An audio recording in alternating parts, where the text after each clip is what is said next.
అనసూయ భరద్వాజ్ ఈ పేరు తెలియని తెలుగు బుల్లితెర ఆడియన్స్ ఉండరు. జబర్దస్త్ వేదికగా ఆమె సంచలనాలు నమోదు చేశారు. ఆమె గ్లామర్ షో హాట్ టాపిక్ అయింది. సాధారణంగా తెలుగు యాంకర్స్ స్కిన్ షో చేసేందుకు ఇష్టపడరు.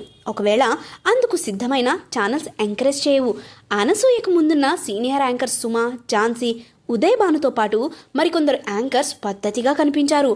మోడర్న్ డ్రెస్సులు ధరించిన శరీరం కనిపించకుండా ఉండేలా చూసుకునేవారు.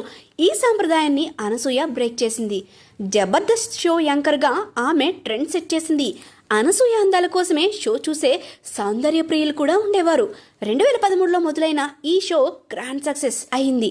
అనసూయ ఒక్కసారిగా స్టార్ యాంకర్స్ లిస్ట్లో చేరింది. జనాల్లో విపరీతమైన ఫాలోయింగ్ వచ్చింది. డ్రెస్సింగ్ విషయంలో అనసూయ విమర్శలు ఎదుర్కొంది. కానీ ఆమె అవేమీ పట్టించుకోలేదు. పైగా నా బట్టలు నా ఇష్టం అంటూ గట్టిగా ఇచ్చిపడేసింది. జబర్దస్త్ యాంకర్గా వచ్చిన గుర్తింపు అనసూయకు సినిమా అవకాశాలు తెచ్చిపెట్టింది. లీడ్ రోల్స్ కూడా చేసిన అనసూయ స్టార్ హీరోల చిత్రాల్లో కీలక రోల్స్ దక్కించుకుంటుంది. అనసూయ ప్రేమ వివాహం చేసుకుంది.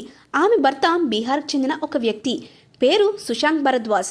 స్కూల్ డేస్లోనే వీరి ప్రేమ అనుకోకుండా మొదలైందట. అది సుదీర్ఘకాలం సాగింది. సుశాంక్తో పెళ్లికి అనసూయ తండ్రి ససేమిరా అన్నారట. లేచిపోయి పెళ్లి చేసుకుందామని కూడా అనసూయ అన్నారట.